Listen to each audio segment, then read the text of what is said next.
Hello, beloveds. Welcome to the Amanda Collins podcast. It's my honor to help you awaken to joy, be your greatest self, and live a life you love. I'm Amanda Collins.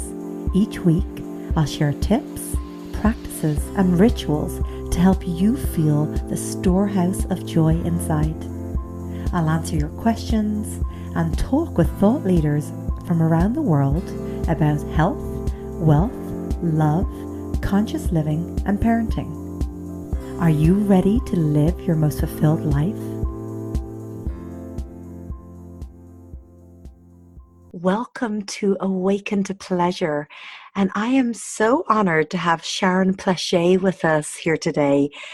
Sharon has been an artist all her life and has expressed this in so many ways, from dance to music and even clothing design. Her professional career over the last 30 years has been all in the healing arts, incorporating body, mind, and spirit practices from all over the world. Her passion is to create and experience the beauty in life in all ways possible, with the belief that creating and seeing the beauty in all of life and others truly produces the inner connection of joy and bliss we all seek. Welcome, Sharon. Thank you, Amanda. So great to be with you. Oh, it's amazing. I'm so grateful that you're here and to talk about pleasure, because you just are the embodiment and the expression of that. And would you maybe start off with just sharing your story about, your story to this point and the healing arts, and just whatever you'd like to share with us? Oh, thank you. Well, I just had to giggle and smile when you asked me to come be with you about this concept of awakening to pleasure. Because when I reflect back through my childhood, I'm not sure the pleasure principle was necessarily the guiding light. I feel like it had so much to do with structure and discipline and performance. And so I really started to awaken to the principle of pleasure, I would say more in my 20s, when I was looking to have a greater understanding of my own well-being and how to really experience joy in all parts of my life. Now, my childhood growing up was wonderful, and it had a lot of structure and discipline because I was in the ballet world. I studied classical ballet and classical music, and I came from a highly structured family, both academically and in spiritual practice. So there were great things that came from it, but the pleasure principle really wasn't something that I came to seek for myself until I started saying, yes, I have these skills, yes, I have these abilities, but what makes my heart sing? And I think one thing that became a motto for me was this pleasure principle of asking myself, so are you having fun yet? Does this feel good? Does it make your heart sing? Yes, there's creating beauty and appreciating beauty from an intellectual standpoint, but then there was really experiencing beauty and experiencing pleasure that became a turning point for me. That's beautiful. That's so gorgeous how you just, it's like you check in with yourself every step along the way, and it's like, am I having fun? Am I having fun yet? And so what, I think we all have different meanings of what pleasure is to us. But if I said to you, what is pleasure to you, Sharon? Like, what is it? Like, if you were to write it into the dictionary or something like that, what would you put in there? Well, for me, pleasure registers maybe on different levels. So there's a part of me that's very visually oriented. So when something's pleasing to my eye, something has beauty to it, then I have an experience of pleasure. And I see that in nature, I see that in color, I see that in texture, in design. And so to me, there's a visual aspect of pleasure, like my home and the nature that surrounds it is pleasing to me. And I have registering, right, in my body and my heart and my mind, a pleasurable experience. But then there's the pleasure that's kinesthetic, right? Which is what we feel with our body. And that's what I've done a lot in my work is in the healing arts, where the body's actually being able to experience pleasure through the senses. So all the aquatic body work I do, all of the osteopathic body work, even the energy work, this is more of allowing and honoring our body to experience pleasure. But even the funniest thing about pleasure for me that's kinesthetic and visual is like my clothes have to feel good on. Like they have to be both visually beautiful for me, and that's pleasurable, but they feel yummy to wear, so I could completely relate with you there. yeah. And so I guess maybe yummy is a fun word, like I need my environment to be pleasurable, physically, emotionally, mentally, spiritually. And then, of course, there's a huge amount of pleasure that comes through the auditory senses, of music that can have a wide variety that touches our soul, that soothes our nervous system or inspires us to get up and move, just like embrace life.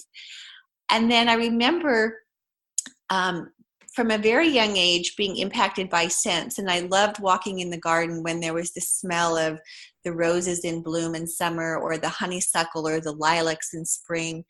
So there's this whole other part of our sensory system where we can register a pleasure principle and how it affects our brain. So, when you say, how do you write a definition for pleasure? I would say it's a full sensory experience. It's a full sensory experience. And then I feel like it's even beyond our five senses, Amanda.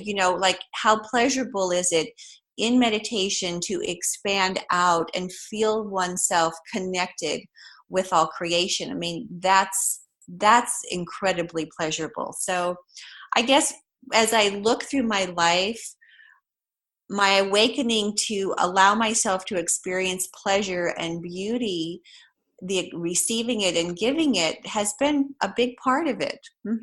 I know. And I feel so grateful to get to witness all that beauty and pleasure that you create from, this beautiful Watsu pool, which is like just pure beauty that really does bring bliss, like just to be there, and to feel the healing effect of it, but also just the visual beauty. And then again, when you get into the pool with you just feel this immense pleasure and opening and that connection, because you just go into such a deep meditative space when, you're in the Watsu pool. And for actually, Sharon, for anybody that doesn't know, that's with us today, that doesn't know about Watsu, would you like to explain what that is?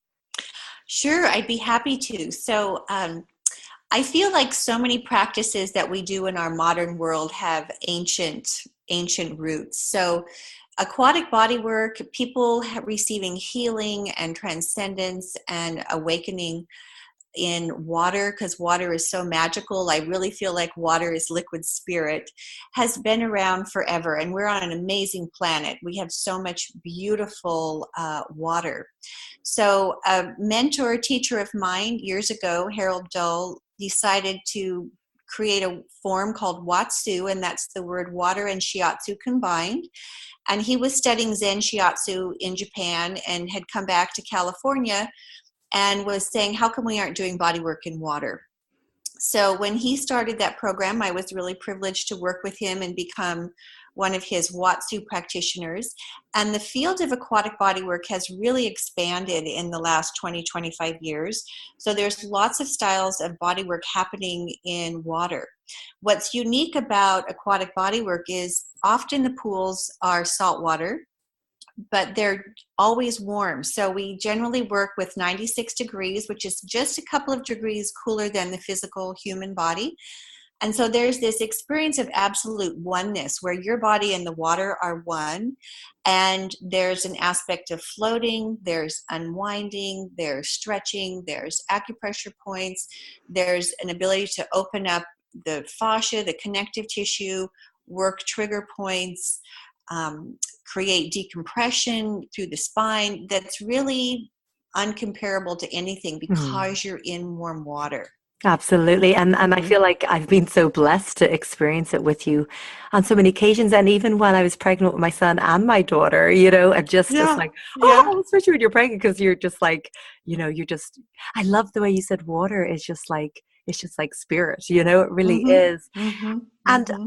thank you for sharing your story, that it sounds like what you were saying basically is in your 20s, you made a really conscious choice, like, I'm going to choose like pleasure and joy and bliss. And correct me if I'm wrong, it's like, well, I'm not going to do it unless it is those things. And you were saying basically that it's a conscious choice. Is that true? Is that kind of what you were expressing? Well, it is true because, it's interesting because I had to step away from my ballet pursuits for a career in my 20s because I had a structural anomaly in my spine that wasn't allowing me to go further with that. And so that was an interesting world where you were creating beauty and there was a pleasure in the creation of that, but it came with a lot of pain and suffering. So in my 20s, I started looking at, does life have to have this level of pain and suffering? And is there a way to be living my life, my purpose, and creating beautiful things in the world for myself and others from a place of joy, from a place of beauty, from a place of harmony and peace within myself and even in my body? Because I trained my body to manage pain. And I feel like sometimes we learn to manage mental pain or emotional pain or even psychic, spiritual pain. So in my 20s, I had to look for some other options. I didn't feel like that was going to be my whole life to have everything filtered through pain and suffering. So, yes, it was a conscious choice, but I had to retrain my brain. I had to retrain my body to know how to do that, and also that it was okay. Because Mm-hmm. the kind of collective story often is bah humbug, right? Mm-hmm. Mm-hmm. And so I had to start to retrain my thinking, my languaging, what I said, how I engaged from a place of gratitude, appreciation, fun, playfulness. I really realized that I had a very fun, playful spirit, but I needed to set it free and also retrain myself to notice the beauty in every way. So I like it at practice. I think you said, Sharon, what's one of your practices? And I just started coming up with stuff on my own.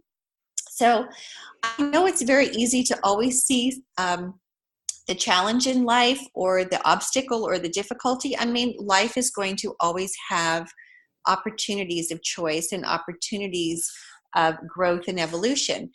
But I started training my brain. For example, if someone cut me off on the freeway, I would look up and go, wow, the sky is so beautiful. And look at those birds flying over there. And wow, the trees are in bloom.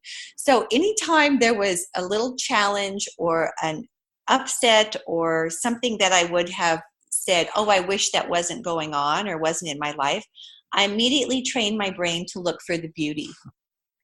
That's so beautiful. And it's, seeing the beauty, having gratitude in the moment, like, oh, there is a beautiful blue sky and birds over Mm-hmm. there. And look at those beautiful flowers like blossoming right there by the freeway, you know? Mm-hmm. Mm-hmm. And it's like, sending love to whoever it was that cut you off. And Yeah. then and I think that's like such a beautiful practice. And it starts to, because it's all habit, right? It's whatever you're used to. So if you're used to always Mm-hmm. complaining and or even being in victim mode, like, I Mm-hmm. always get cut off. It's like, well, how about I just Mm-hmm. shift this? I'll send this person love. For me, if I keep getting red lights, like say I need to get somewhere at a certain time, and I'm on my way, and I keep getting red lights. Not that there's really traffic lights in Ireland, but if there were, not we're down where I am in the country. But if I Mm-hmm. kept getting, I'd be like, okay, I'm obviously not meant to be at this place at this exact time, and I trust that, it's like the universe, source is giving me these red lights, so I don't make it at that exact time. You hear about people that don't make an airplane or whatever it may be, and it's just like trusting, surrendering, and I think real joy comes in to just, this is what is, and let me just accept it Mm-hmm. and kind of move Mm-hmm. through it, right? Mm-hmm. Yeah. It's fun. I'm just remembering something that kind of made me giggle. So years ago, I asked to come and do some, I think they were maybe like employee training days or kind of enhancing the well-being of counselors for city schools here in San Diego. It was for counselors and nurses. And so I was doing a day training on enhancing well-being in our life, in our environment. And so I came with examples and ideas. And what I was amazed is everyone was so used to getting by, coping, without being co-creative on how to make their environment nicer. So this was way before we had all the essential oils like we do now, in our world. But I asked people how many felt like they could enhance their work environment so it was pleasurable for them. And they all looked at me like, I'm not sure what language you're speaking. And so I was like, nowadays it's so commonplace, right? But this was in a time where kind of there was institutional consciousness, is what I want to say, is you went to work and had to put up with whatever is. Mm-hmm. And they didn't have a notion or hadn't been given permission, either by themselves or even in their environment, to make it pleasurable. So I gave examples in ways that pleasure could be brought into daily life. It could be, the music they could play on their background. Maybe there was a little fountain in their office, maybe some beautiful pictures of nature. I mean, things that you and I would take as second nature. We wouldn't even give it a second thought. Yeah. But I was amazed, even like 20 years ago, there's been such a shift in permission to have an experience in our life daily that brings more pleasure, more joy, more bliss. And, there were trendsetters who were brave enough to bring that into their workspace. And now we have large corporations who provide that as part of the environment. It's beautiful. And I love that. And, absolutely I can relate, because this is something, I do on a regular basis, you're describing feng shui right there, and it's like, it's like, and it sounds like, it's really giving yourself permission to have and be and experience whatever it is, to allow yourself that pleasure and that joy in that moment, whatever it is. And, it's like, as you said, with the ballet, it was like, wow, does it really have to be sore body, pain and everything?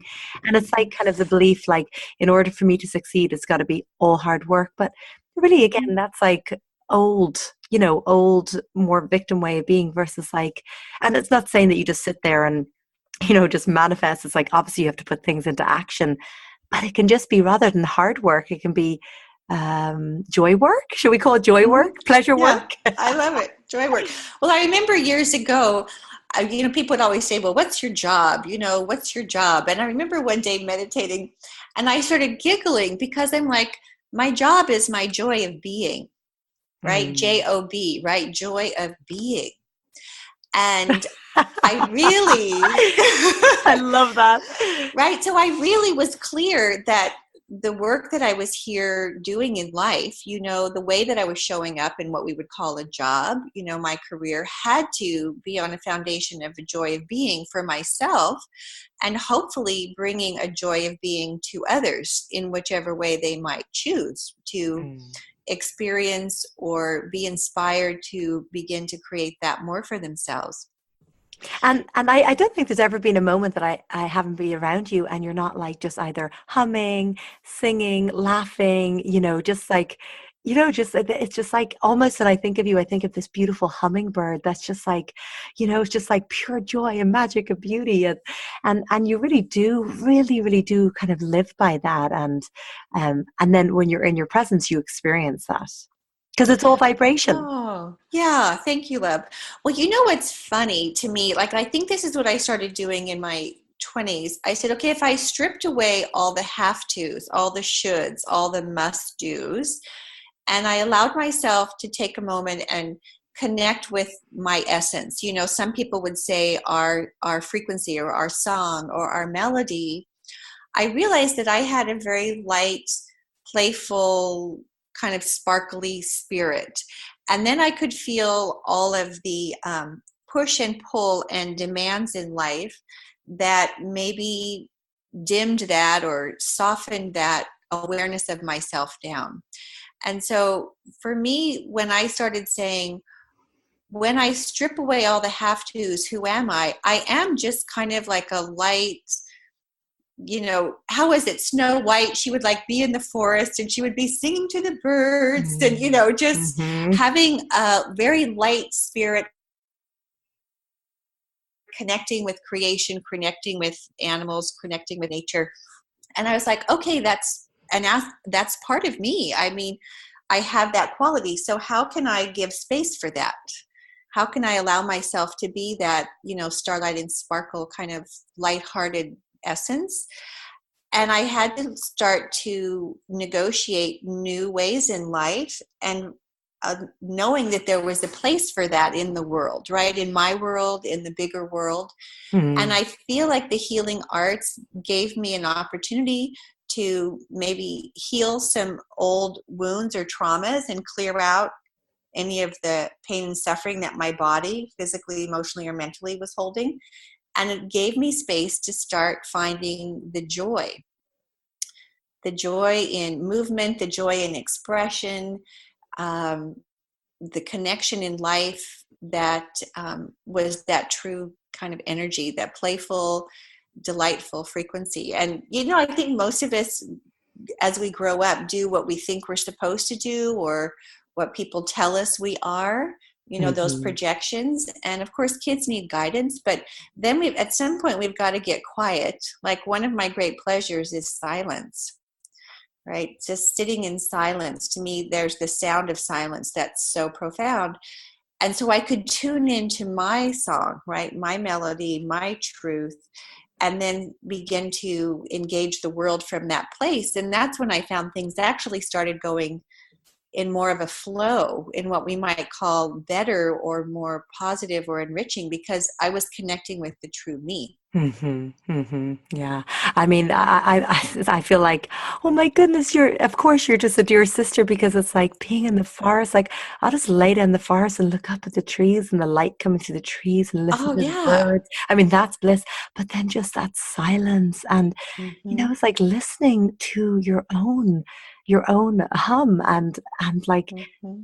really in this moment, it brings me bliss and really just listening to ourselves, with Patrick and Neve, the way a lot of times like, oh, I'm so proud of you, son or daughter, that's not a way that I kind of choose to speak to them. I'd be like, they'd be like, mom, Mm-hmm. look at this picture that I did, rather than them always looking outside themselves. I'm like, that's really beautiful. How do you feel about doing it? And he might be like, Mm-hmm. I feel so proud, or but it's like him owning that, because I think that inner voice of like, and not seeking approval or listening to what others say that we should have, could have, whatever, like that, I think is one of the ultimate steps for pleasure. Would you agree?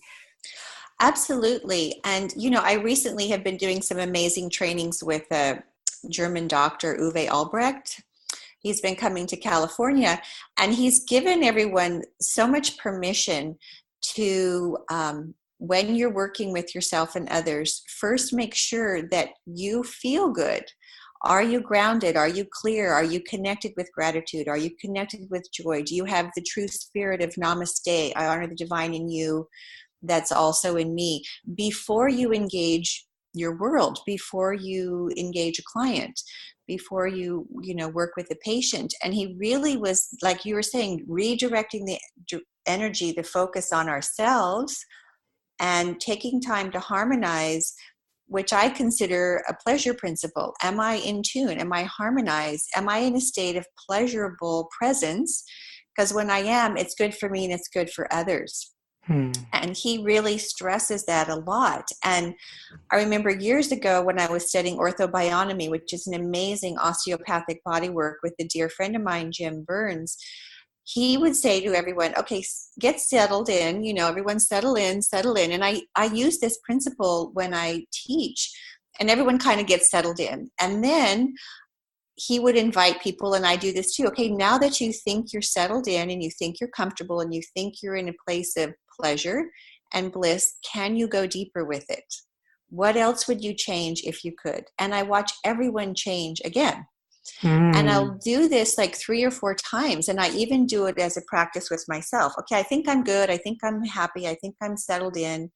to whatever it is in that moment. And when I give myself permission to inquire 2 or 3 more times, I will come up against different things where I thought that I was in a state of joy or bliss, but there was a distraction.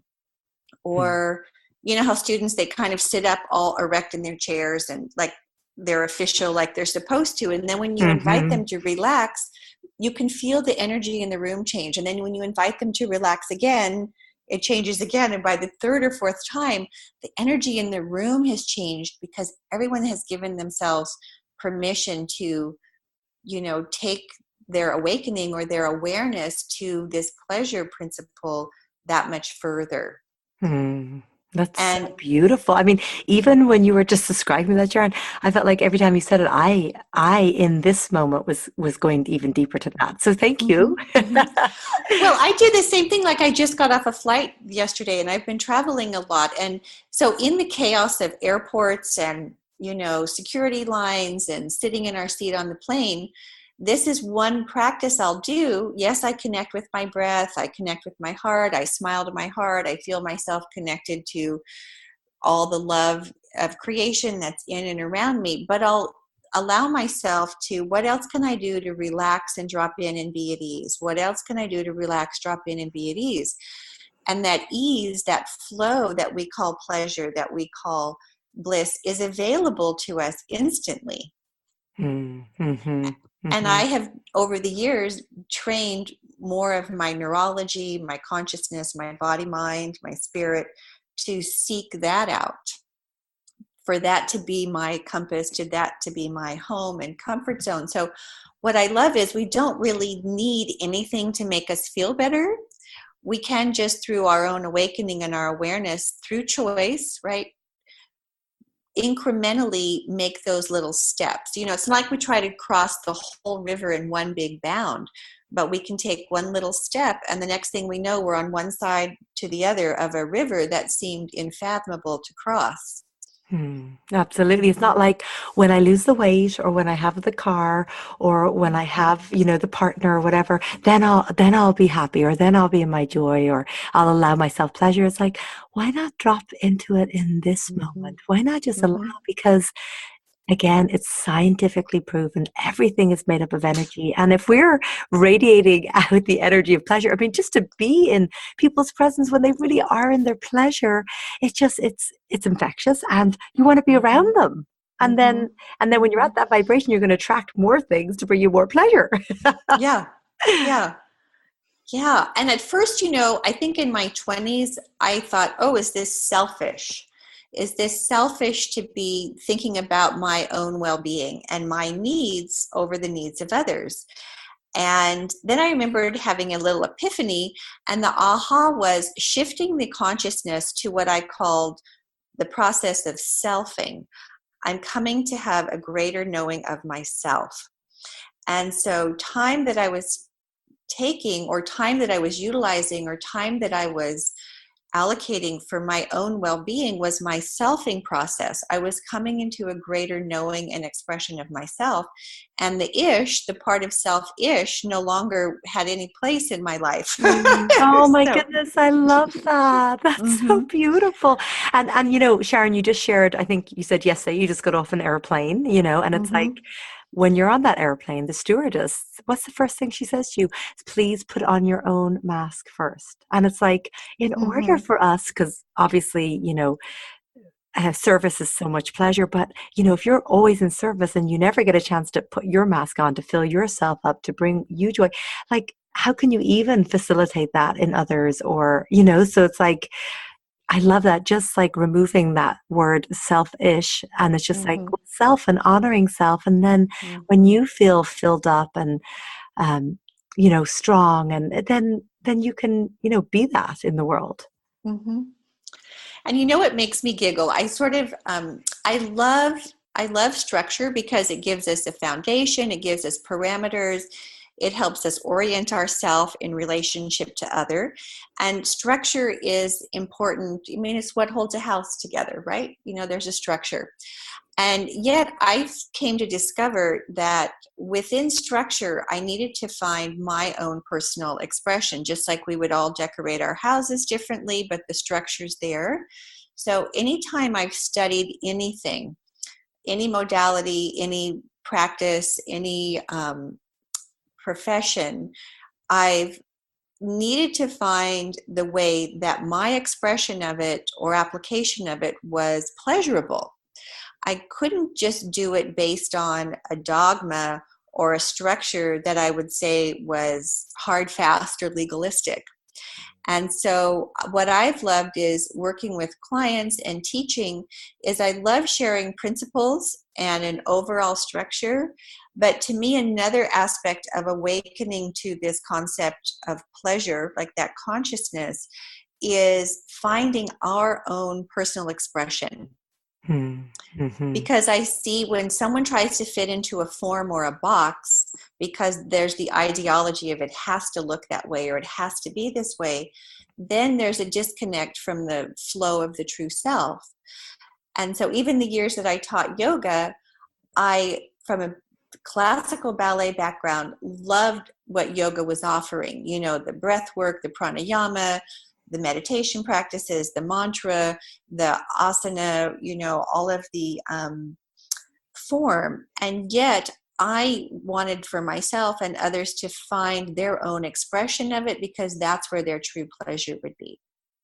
Mm-hmm. And then they would stick with it, because when something's truly pleasurable and an expression of us, then it becomes part of our life and we live with it. So all the stuff I teach, theta healing, inner wise, you know, body work, there's overriding principles and structure, but whatever we do in our life, even relationships, if we believe a relationship should look a certain way and we're abdicating, which is we step out of our divine authority, or we're trying to be something or someone we're not, it's always going to bring some kind of resistance, friction, which will create distortion and fragmentation. And I believe this coming into the moment, right? The aha of this is myself and this is how the expression comes through me.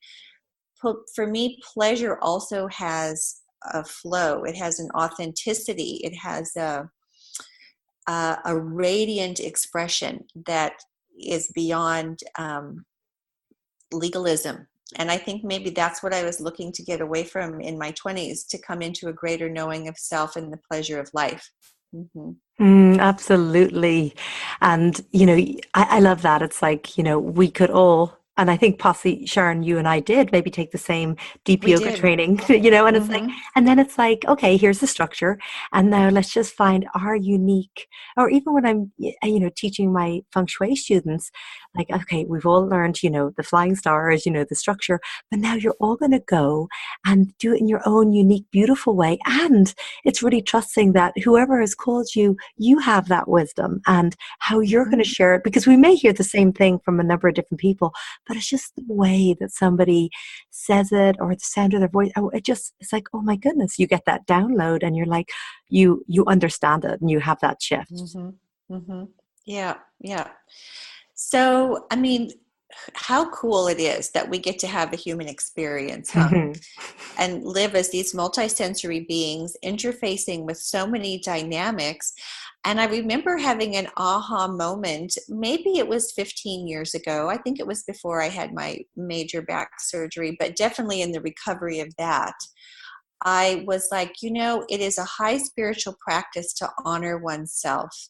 It's a high spiritual practice to be in alignment with what truly allows us to be our most beautiful self. It's a high spiritual practice to live in a state of beauty and pleasure and joy.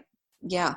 That is so beautiful. I just feel like my heart is like, oh, Mm-hmm, and mm-hmm. it just brings me so much pleasure to actually, you know, to be here with you and share with you. And I would love, thank you so much for sharing all of your wisdom. And well, there's so much more wisdom, but you know, some of your wisdom about pleasure. Is there a couple of words that you would like to leave us with You today? know, I would, something that I feel has given me so much joy and really was a paradigm shift. I think often in life, I grew up in my younger years of wanting to get it right. And, what's right, what's wrong, kind of that dualistic model. I want to get it right. I want to be good. And I feel like that I bounced around in that and had value that I learned from that, a lot of the contrast that we learn. But I remember having a huge epiphany when I stepped out of that particular paradigm of something's right, wrong, good, bad, should, shouldn't. And I started tuning into what I call my preference. And so I allow myself permission to have my preference. And you can't do push me, pull me when you honor someone's preference.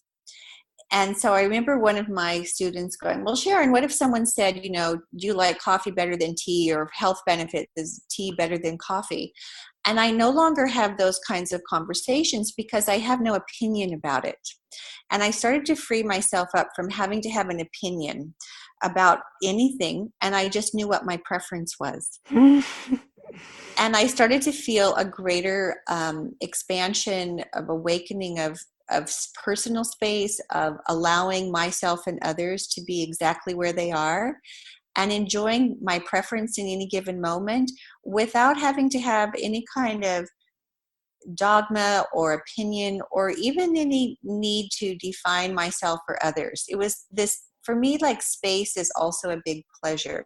Space to be myself and have my preference and meet that need in the moment and honor someone else. So that has been a piece that I just remembered that's been about this process too. Mm-hmm. Oh, that is so beautiful. And it just sounds like just the expression of freedom as well, So thank you so much. And I would just love to ask everybody that's listening here with us, and if you'd like to share, wonderful conversations happen after the podcast, but if you'd like to share what it is that you do to bring pleasure into your life, or just in ways of being, we would love to hear. And thank you so much for joining, Sharon. And Amanda, thank you for all the joy and beauty and pleasure that you have always brought, do now and always will. And it's truly a pleasurable, exquisite experience being friends and soul sisters. So thank you, thank you. I feel that way too. I love you. Okay, love you, darling. Blessings.